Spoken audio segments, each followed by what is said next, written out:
Holst du jetzt auch eine Erdbeere? Nee, ne? Lieber eine Kirsche. Nächstes Mal nehmen wir wieder Kirschen mit.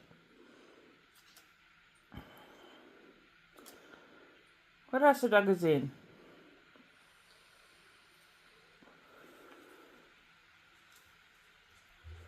Ah, Fliege.